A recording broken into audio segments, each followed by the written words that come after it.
et qui aujourd'hui, à 38 ans, recherche sa vraie mère. Et M. Lutz Scheller de la rue Brébeuf à Montréal risque sa vie tous les jours sur la piste cyclable à l'intersection des rues Rachel et Brébeuf. De beaux problèmes que nous tenterons tous ensemble de régler dans un instant. Suivez-nous.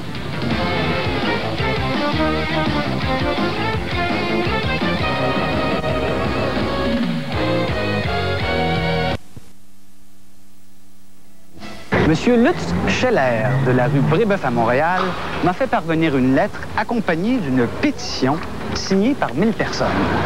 Tous ces gens réclament un feu de circulation pour la piste cyclable adjacente aux rues Rachel et Brébeuf.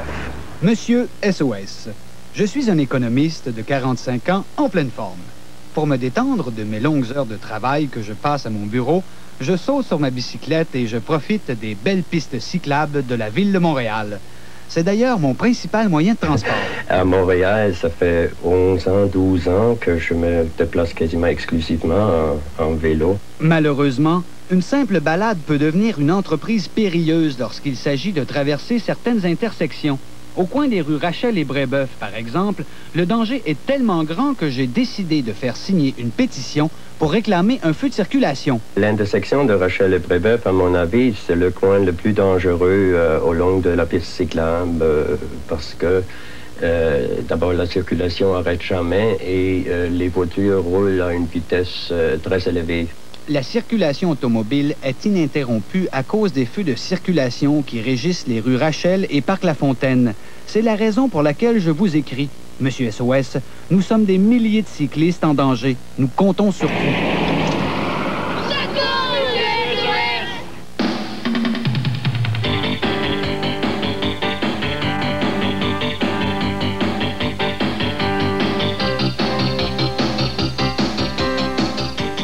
Ah, monsieur SOS, est-ce que vous attendez? Bonjour. Bonjour, ça va bien? Oui, très bien vous-même. Ça va? Vous avez votre pétition? Oui. Venez-vous-en, Okay. On s'en va. Écoutez, M. Scheller, on va d'abord aller constater le problème sur place.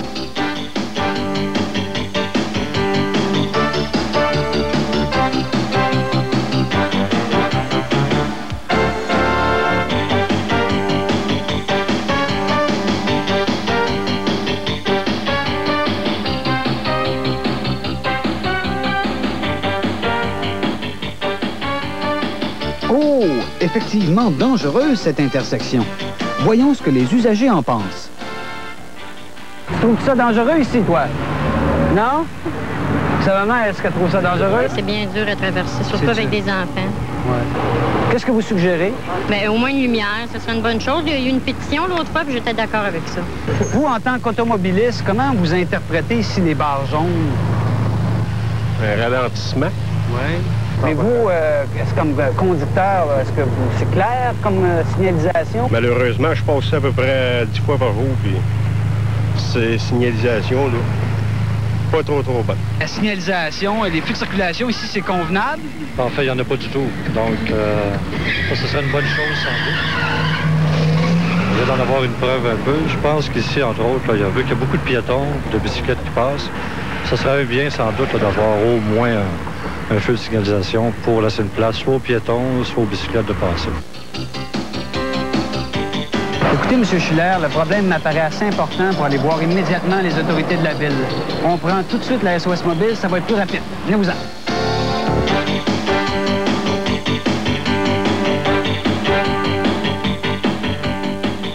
Après avoir consulté les usagers de l'intersection Rachel et Brébeuf et constaté la gravité de la situation, nous nous rendons illico presto au module voirie et circulation de la Ville de Montréal, rencontrer M. Jacqueline Dumont, ingénieur conseil en feu de circulation. La signalisation mise en place par la Ville de Montréal, c'est-à-dire la traverse jaune donnant priorité de passage aux piétons et cyclistes, n'est malheureusement pas respectée. Voilà la source du problème. C'est pas tellement respecté dans la province de Québec, les jours, de toute façon. M. Scheller explique à M. Dumont pourquoi, selon lui, un feu de circulation est nécessaire au coin des rues Rachel et Brébeuf. M. Dumont, visiblement conscient du problème qui existe à cette intersection, nous propose une autre solution. Moi, il y aurait un poteau avec un bouton poussoir à l'usage des cyclistes. Et des piétons. et les piétons. Parce que le problème... Oui, exactement, concerne les deux. Ceci aurait pour effet d'éliminer la force de virage à droite à Delaroche pendant un certain temps. Pour résumer la proposition de M. Dumont, précisons que le bouton poussoir aura pour effet d'interrompre le virage à droite de la rue du Parc-la-Fontaine vers la rue Rachel et que les feux de circulation de la rue Rachel seront synchronisés de manière à libérer le passage pour les piétons et les cyclistes. Qu'est-ce que vous attendiez pour appliquer cette solution? C'est une question d'appareillage. À l'heure actuelle, il faut qu'on ait des contrôleurs électroniques. Ça va prendre des contrôleurs électroniques, ça. Selon M. Dumont, pour qu'un contrôleur électronique soit installé avant 1989, il faut débloquer des fonds. Il nous suggère d'acheminer la pétition de M. Scheller vers le conseiller municipal de son quartier. Ce dernier devra faire les démarches nécessaires auprès de l'administration municipale pour que ce dossier devienne prioritaire. La pétition ne va pas revenir à moi ici directement. C'est une pétition pour demander à l'administration d'établir une priorité. OK, alors on va communiquer, nous, avec conseiller municipal, en fait, les instances décisionnelles concernées. M. Dumont affirme qu'il a la solution technique à notre problème. Mais pour agir, il faut l'accord de l'administration municipale et les fonds nécessaires à la réalisation des travaux.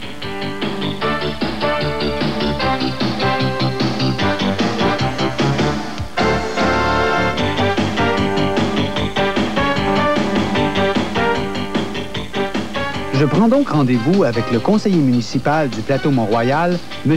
Cardinal, et sans perdre de temps, nous lui rendons visite à l'hôtel de ville. Nous rencontrons M. André Cardinal et déposons la pétition sur son bureau. Après avoir expliqué à M. Cardinal le but de notre visite, il nous dit être non seulement au fait du problème, mais avoue avoir déjà fait signer lui-même une pétition pour un feu de circulation au coin de Rachel et Brébeuf. La première chose que j'aimerais vous dire, c'est que j'ai déjà fait passer une pétition moi-même. Bon, vous êtes conscient du problème? Je suis très conscient du problème. La pétition de M. Cardinal n'a jamais donné de résultat parce que le module voirie et circulation de la Ville de Montréal a soulevé des objections d'ordre technique à chaque fois que le problème leur a été soumis. J'apprends à M. Cardinal que le module voirie et circulation a une solution applicable dans les 30 jours. C'est la première fois que j'entends parler comme quoi, finalement, il y a une solution. Parce que dans le passé, il disait toujours qu'il n'avait aucune solution. D'autre part, la question de fond soulevée par M. Dumont, ingénieur conseil, ne semble pas pertinente à M. Cardinal. Ça me surprendrait qu'il n'ait pas de fond pour un problème relativement simple. Alors, qu'est-ce qu'on peut faire là, pour accélérer la procédure?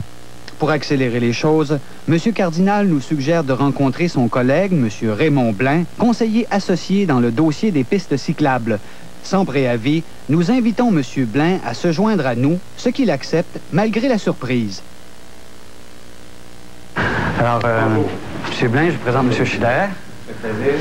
Après les présentations d'usage, je résume à nouveau la situation à M. Raymond Blain, responsable du dossier des pistes cyclables. À notre grande surprise, M. Blain n'est pas au courant du problème qui nous concerne. C'est la première fois que j'entends parler d'un problème au niveau d'un feu de circulation à cet endroit-là. Une chose que je trouve très surprenante, c'est que M. Cardinal, votre collègue, a fait signer une pétition quand vous étiez en opposition il y a 2 ans et vous travaillez ensemble et c'est la première fois que vous entendez de ce problème. Il y a peut-être un problème de communication, je ne sais pas. M. Blain est prêt à étudier le dossier en profondeur. Il propose une rencontre entre messieurs Dumont, ingénieur au module voirie-circulation que nous avons déjà rencontré, et M. Desjardins, planificateur responsable des voies cyclables au module Parc Horticulture et Sciences. Bien, moi, je vais demander à M. Dumont là-dessus de me dire qu'est-ce qu'il en est, comment il le voit, et on a une personne responsable au service des parcs Horticulture et Sciences qui s'occupe spécifiquement des voies cyclables. Le problème ne peut pas se régler aujourd'hui. Mais dans un système démocratique, il faut bien allouer du temps pour la consultation. 2 semaines, ça me semble raisonnable pour obtenir une réponse des autorités compétentes.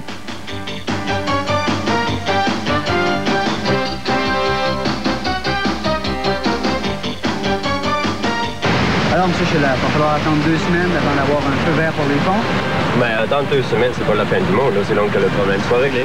D'accord, alors dans 2 semaines? Dans 2 semaines. Il y a quelques semaines, M. Lutz Scheller et quelques 1000 piétons et cyclistes mécontents faisaient appel au service de SOS Télé pour obtenir un feu de circulation au coin des rues Rachel et Brébeuf à Montréal. Cette semaine, à SOS Télé, on vous présente la suite de ce dossier. Monsieur Scheller, un fervent cycliste, avait recueilli plus de 1000 signatures de piétons et de cyclistes qui réclamaient un feu de circulation à cette intersection fort dangereuse à traverser. On vient d'en avoir une preuve un peu. La section de Rachel et Brébeuf, à mon avis, c'est le coin le plus dangereux au long de la piste cyclable. Nous nous sommes d'abord rendus au bureau de M. Jacquelin Dumont, ingénieur en feu de circulation de la Ville de Montréal.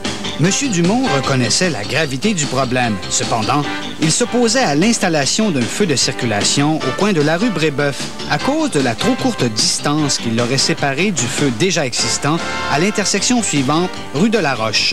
Lorsque deux feux de circulation sont trop rapprochés l'un de l'autre, l'automobiliste peut être victime d'un effet d'optique, c'est-à-dire qu'il ne peut percevoir que le deuxième feu de circulation est passé tout droit sur le premier qu'il ne voit tout simplement pas. M. Dumont avait plusieurs solutions à l'étude. Cependant, il ne pouvait agir sans l'accord de l'administration municipale. La Ville devait accepter de mettre une priorité sur ce dossier et voter des fonds pour effectuer les travaux. Sans perdre de temps, nous avions rencontré M. André Cardinal, conseiller municipal, et M. Raymond Blain, conseiller associé dans le dossier des pistes cyclables. Après avoir pris connaissance du dossier, M. Blain avait accepté d'orchestrer les opérations pour obtenir dans un délai de 2 à 3 semaines une solution technique au problème et les fonds nécessaires à sa résolution. D'accord, alors dans 2 semaines? Dans 2 semaines. Bye. Quelques semaines plus tard, je reçois un appel de M. Blain. Sans perdre un instant, je passe chercher M. Scheller. Moi, j'ai bien hâte de voir qu'est-ce qui se passe à l'hôtel de ville. Hein? Allez, on prend la SOS Mobile.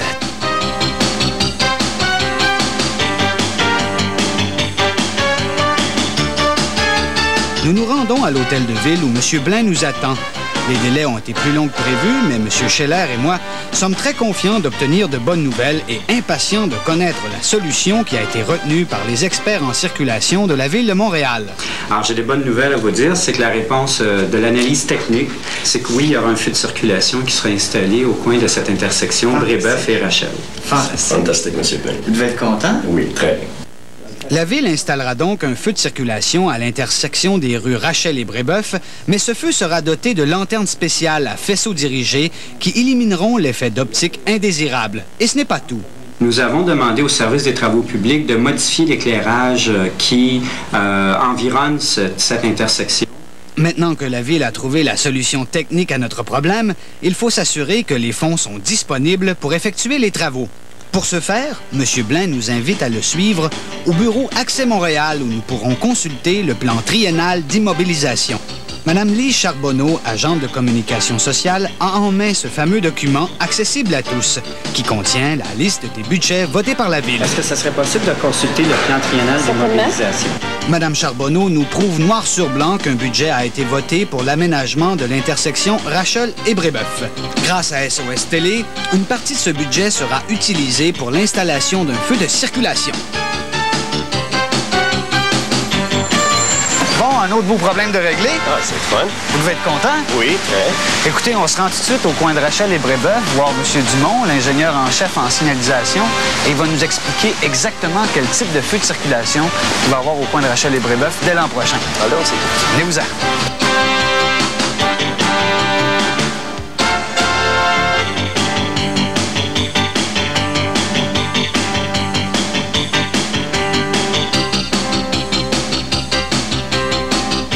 Bonjour, M. Dumont.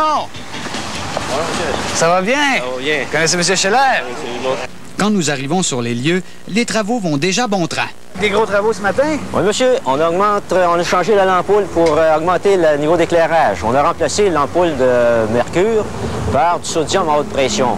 Meilleure qualité d'éclairage. Ça va augmenter d'environ combien l'éclairage? Ça augmente d'un bon 50 %. Ah oui? C'est plus sécuritaire parce que c'est le meilleur éclairage. L'éclairage est plus efficace. Il y a les ampoules à mercure, à un moment donné, des fois, ils n'éclairent plus, ou ils brillent, ils n'éclairent pas. Alors ici, on a remplacé ça par du sodium à haute pression. Bon, puis on va avoir un feu de circulation au printemps. On a trouvé une solution. Il fallait réellement en tenir compte. Et puis, on est question d'acheter des lanternes spéciales exactement comme celles que vous avez au coin de la Roche. On va aller voir ça. Nous nous rendons au coin de la rue de la Roche où M. Dumont s'apprête à nous faire une démonstration du fonctionnement des fameux feux de circulation à faisceaux dirigés, semblables à ceux que l'on compte installer au coin de la rue Brébeuf au printemps prochain. Voyez le feu vert? Oui. On a seulement qu'à se déplacer un peu vers ici où on ne le voit plus. Ah oui, c'est vrai. Seulement à se déplacer d'1 mètre à peu près. Et revenez. Et puis on va le voyez, on en revoit de nouveau. On en revoit de nouveau. Ah oui. Alors, on a programmé le feu de circulation de telle façon qu'en se déplaçant latéralement, il sort du champ de vision d'automobilistes. Avec ses lanternes à faisceau dirigé, le feu de circulation devient parfaitement sécuritaire malgré la proximité des deux intersections. Alors, on s'attend à voir ça au printemps? Au printemps, pour l'ouverture de la piste cyclable, c'est notre objectif. Ah ben c'est merveilleux. Ah ben merci beaucoup. Bienvenue, monsieur. Merci, monsieur Dumont.